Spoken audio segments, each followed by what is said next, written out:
New York City, the city that never sleeps, home to one of the world's greatest nightlife experiences. It's also the leader in commerce, finance, media, art, fashion, and entertainment. New York City is also the cultural capital of the world. From the Statue of Liberty to the Empire State Building to the crossroads of the world, Times Square. East Side, West Side, and all around the town, New York is ablaze with action. Tonight, Dirty Water TV takes you to New York City, where we'll go inside some of New York's most iconic and legendary venues. Sit back and let Dirty Water TV take you inside this amazing night of entertainment as we take a bite out of the Big Apple.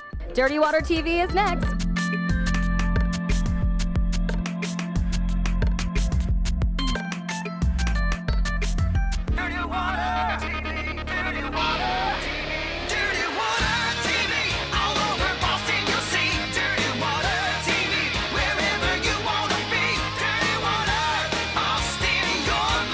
Going worldwide. Dirty Water. I love that Dirty Water TV. Love that Dirty Water TV. I love that Dirty Water. Dirty water, dirty water. Boston, you're my sea. I love that Dirty Water TV. I really do. The best. Welcome to Dirty Water TV. I'm Amanda Susi. And I'm Leah Clark. We are here at the crossroads of the world, Times Square. It is literally a place that never sleeps. That's right. There's action here 24/7, and both Leah and I can attest to that because we work, live, and play right here in the Big Apple. That's right, Amanda, when we're not home in Boston. Woo woo! New York City is such a magical place, and it is rich in history. Tonight, we are going to introduce you to some of the most fabled watering holes in all of the world, and introduce you to some of the most prominent characters that make up the fabric that is New York City. Our first stop will be to the Upper East Side at Dorian's Red Hand, one of the local institutions for New Yorkers and the world since 1960. That's tonight's Big Ticket, brought to you by Higgs Tickets.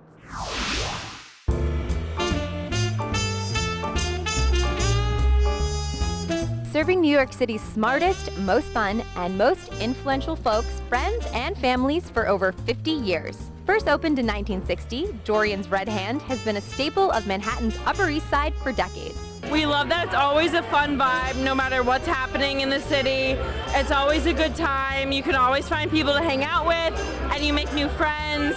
It's always a great place to grab drinks and meet new people. They've been dutifully serving delicious American fare and popular beers and cocktails to generations of neighbors, locals, and their families. The regulars here are all amazing. It really is a home away from home. In the 50-plus years since it opened, Dorian's has expanded from a humble little corner bar serving loyal regulars to a fully realized restaurant space with a closed-in outdoor cafe and a smaller, intimate back room with its own bar. We just won the floor hockey championship. Team Sexy Ducks are now champions of the league, and we would just like to make sure that's announced to the entire world on live national television. Do you guys come here often after games, after whatever? After every single game, there's no better place to come to. What are some of your favorite nights here at Dorian? Some of the biggest? Thursdays are always a big karaoke's been big for like 10 years. The same people have been coming for 20 years, and new people come all the time. Every Tuesday there's someone who hasn't been here before, and they just love the atmosphere, they love the vibe.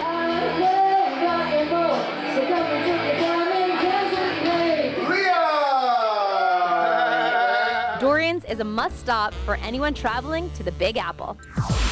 That's tonight's Big Ticket, brought to you by Higgs Tickets. Here's what else is going on around town.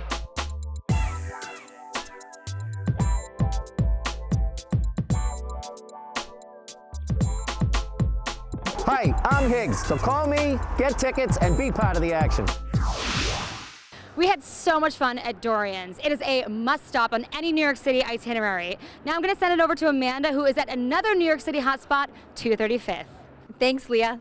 I'm at the largest indoor-outdoor event space in New York City. The incredible 235th, located at its namesake on the corner of West 27th Street, boasts amazing views of the New York skyline and the Empire State Building. So we're going to head around the rooftop bar and take a look.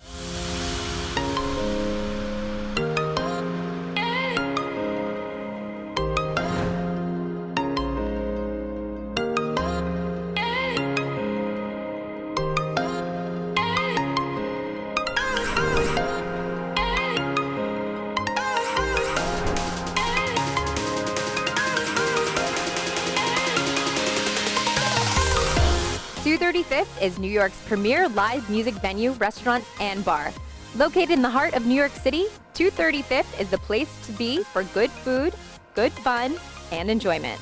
So we have our hot cider available along with our spiked hot chocolate or our malted wine. This place is amazing. It's the first time I've ever been here. It's nice to be able to take pictures in front of the Empire State Building, get a couple of good drinks. The bartender was so friendly. She was great. Good cocktails, good vibes, good people.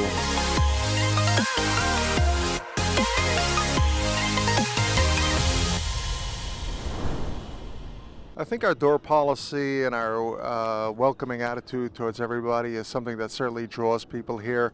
And also all the little catchy, fun features that we have here. We're known to be New York City's first igloo bar, where people can enjoy the cold while sitting in a transparent igloo.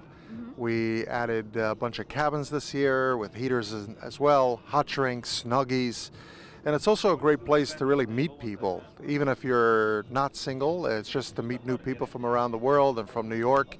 It's just one of those friendly environments. It also boasts spectacular views of the Empire State Building and the New York skyline from their amazing rooftop bar. There's no place like this. You have the lounge, the food, the drinks, the events, and the mere size.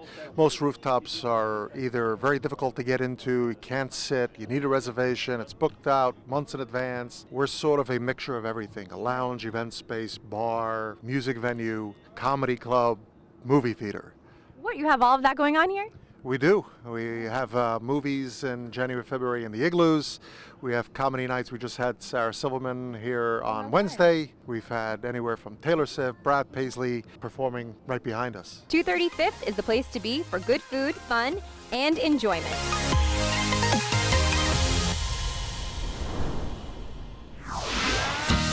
Coming up, we're off to the venerable McSorley's Old Ale House. And later, we'll head to Ground Zero, taking you to O'Hara's Pub, the home base for Ground Zero first responders. That's when Dirty Water TV from New York City returns.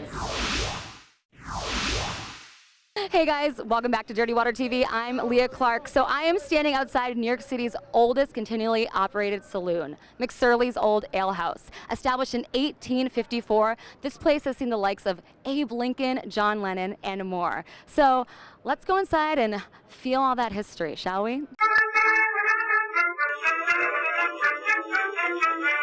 Located on the Lower East Side on 7th Street between 2nd and 3rd Aves, McSorley's Old Ale House is a jaunt back in time to the old sod across the pond. Do you know who McSorley is? He was from County Tyrone in Ireland. He founded this place in 1854, and he just basically wanted a simple bar. In traditional Irish pub fashion, McSorley's floor has been thoroughly scattered with sawdust to take care of the spills and other messes that often accompany large quantities of beer. McSorley's became an institution by remaining uncompromisingly authentic and providing only two choices to its customers: McSorley's Dark Ale and McSorley's Light Ale. We've always had a light and a dark ale. It's changed over the years, but we try to keep it consistent. I mean, this is just like a light ale, but it's very good. We are with Matt Asen, who is a dear friend to Dirty Water TV. Matt, can you tell us what is going on with these bones above my head? Those are wishbones, turkey wishbones.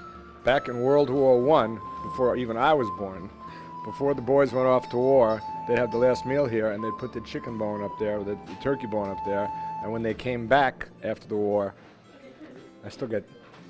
they'd take it down. Those are the bones, and there were hundreds of them, remnants of the boys from the neighborhood who served the country and never came back. Wow, that's incredible. Here's to them, and here's to a boy that's older than me, and been here before I was born, and you were born, and anybody who's born. McSorley's is a step back in time. From the original icebox. Refrigerator. Wow. And it works. Yep. To the coal stove that keeps everyone warm in the winter. Since its inception, McSorley's was infamously a gentleman's club. That all changed in 1969 when the National Organization for Women successfully sued the bar. Women's lib movement came upon and they said, we're going to use the bathroom, we're going to come in here and drink. And there was a bit of a ruckus, but they got their way. Strong women. 1969 was the year I graduated high school. We used to sneak in here with draft cards, fake draft cards, and it was men only. And Stuyvesant High School, down the street where I went, was boys only. And that year, somebody sued the city, so there's women or girls allowed in the high school, and they sued McSorley's, and they allowed women, but they only had the one men's room. And they didn't put another restroom in for quite a while, so the women would have to go in and use the stall, and you see a woman standing here protecting. But these are the cathedrals of men's bathrooms, and they're really special. Eventually, in 1986, McSorley's added a women's restroom. We do have a ladies' room. From its humble origins as an Irish working bar, McSorley's has seen presidents, residents, authors, and thieves grace this old pub. We get everybody, and I think that's what makes the place fun, you know, to work. You never know who you're talking to. It's just interesting, just even when people are standing next to each other at the bar and they start talking and they have something in common, which just happened like 2 seconds ago, is really funny. Owner Teresa Mahar Del Ahaba started in the kitchen only to move behind the bar at her father Matt's request. The first female bartender ever at McSorley's. Today, she runs the day-to-day operation. Who'd have thunk it? A female running McSorley's. Many have sat and shared, all abiding by McSorley's golden rule. Be good or be gone. I mean, I've used it maybe a handful of times in 28 years. I'm like, guys, remember? And, you know, people always say, oh, I should put that in my house for my kids. It just works here. Be good or be gone. Did you guys see anybody, any sort of celebrities coming here growing up? Recently, I was across the street and met with the Cardinal.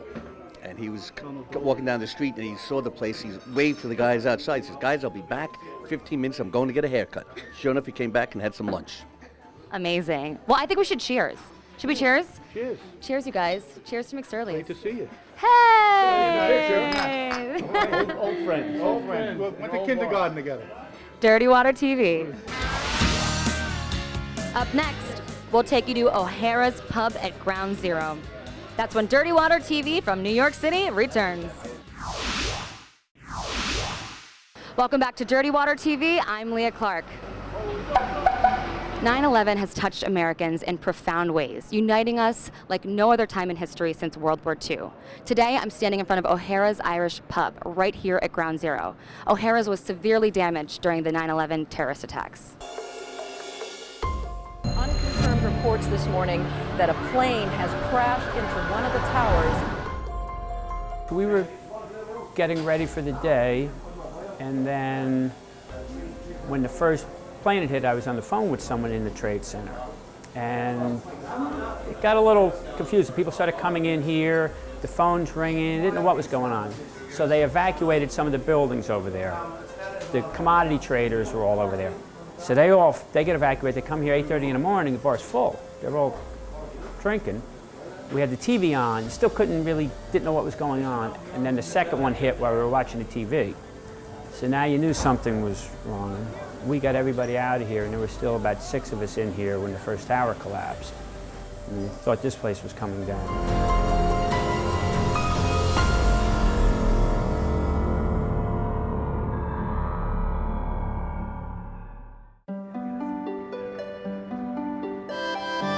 O'Hara's Restaurant and Pub, a traditional Irish watering hole, has become a powerful 9/11 monument of its own.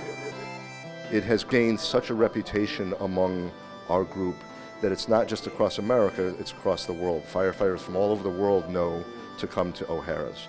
And they bring their patch, they bring their flags, they bring their pins, and they staple them on the wall. I have met so many firefighters, law enforcement, intelligence community, and military folks here who all know that after you go pay your respects, you come and have lunch at O'Hara's. Come into a place like this, you feel the camaraderie with like all the badges around the place. It's a good relationship that firefighters worldwide have with each other, and you just feel like home when you come into a place like this, you know. It's like you feel like you're on duty, but you're not getting paid. Originally opened in 1983, O'Hara's was a Wall Street liquid lunch favorite, as well as with workers from the Twin Towers. It was a spot with no tourists around, much to the delight of the lower Manhattan workforce. But all that changed on September 11th, 2001. Owner Mike Keene and several employees watched as windows exploded and dust engulfed the bar as the North Tower fell, destroying the pub. We went down to the basement, hosed ourselves off, and then went upstairs. The fire escape had all these papers that were burning, so we put that out. And then I was up on the corner when the next tower came down, and we took off and went into some building for a while. And I wound up taking a tugboat home with my father that afternoon about 1 o'clock over to Jersey. Fortunately, everyone made it out alive, but it would take a year for O'Hara's to get back on its feet.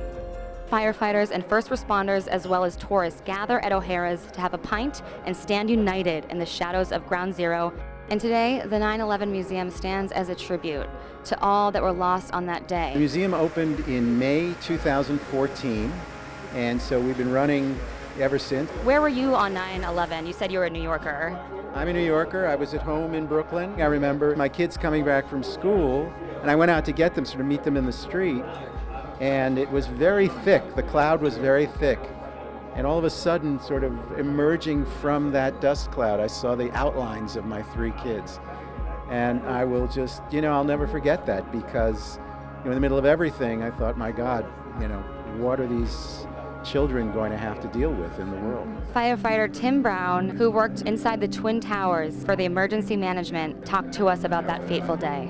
I was in the North Tower lobby very early on. I saw my best friend Terry Hatton.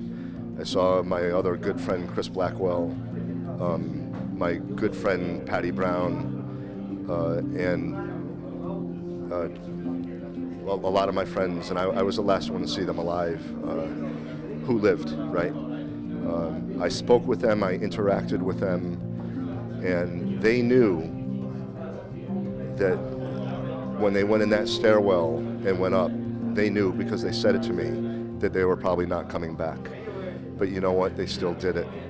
They still did it. That's the story of the firefighters and police officers from the NYPD, the Port Authority Police, and the FDNY. That's their story. That on September 11th, they fulfilled the oath that they had all taken in the beginning, right? And they did it willingly, and they demonstrated the greatest, I call it the greatest love, because the greatest love is giving up your life willingly for someone you don't know. I'm one of the few. There were about 35 people in that spot where I was who survived. Probably the largest group of survivors when the South Tower came down. Just next door, FDNY's Ladder 10, Engine 10, better known as the 10 House, lost 6 brothers to the 9/11 terrorist attack. These brave firefighters are memorialized on the outside of the wall of the 10 House. The inscription reads, "Dedicated to those who fell and to those who carry on. May we never forget." Back at O'Hara's, they too will never forget, as they pay tribute with a book to all the fallen heroes. This is my place. This place makes me happy. I love the owners, and I meet great Americans and great heroes from all over the world here.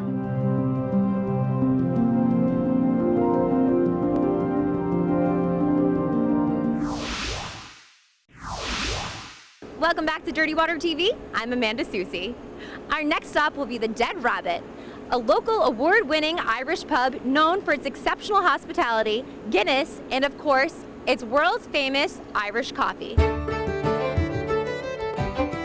As legend has it, 2 innocent guys with just a head full of dreams and stardust in their eyes, hauled out of JFK International Airport, looked around and said, "Okay, New York, you'll do." And sure enough, owners Jack McGarry and Sean Muldoon came a long way. They were 2 top dogs in search of a rabbit, and they found one. After 6 years, they have built into the phenomenon that is the Dead Rabbit. Their whole mission statement is to bring the Irish pub into the 21st century. So we have a sign above the bar that says "Welcome Home." You're meant to feel like you're stepping right into one of their loved pubs from back home. Located at 30 Water Street, the Dead Rabbit has 3 floors of welcome. It's an Irish bar that has redefined hospitality. There's 3 kind of selling points of the bar that we always make sure are at the finest level.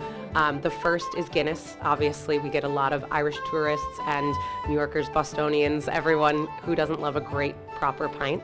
The second, we are one of the largest Irish whiskey selections in North America, riddled with Irish whiskeys from everywhere you can imagine. And last but not least, our Irish coffee. This is kind of our selling point. If people ask, what should we drink? What are you most known for? Without a doubt, it's our Irish coffee. There's a very specific science to the way they make the Irish coffees here at the Dead Rabbit, and I am lucky enough to have a glimpse into it with Sam. So Sam, can you tell me what the most important ingredients are? Hi, sure. So we make our delicious Irish coffee with Bushmills, an ounce of Bushmills. Then we top it off with Sumatra coffee mixed with demerara sugar, a little heavy cream. Here's a little nutmeg on top. And here we go. Including a third floor, which features some of the lost art of Guinness. These are all the prints that Guinness didn't actually take. So we have all the originals that are on display in our private event space. And for the fans of Dead Rabbit's Irish coffee, have no fear. Look no further than the Dead Rabbit website, where you can purchase an at-home kit on how to prepare it for yourself. Thank you so much. I hope you guys come by soon.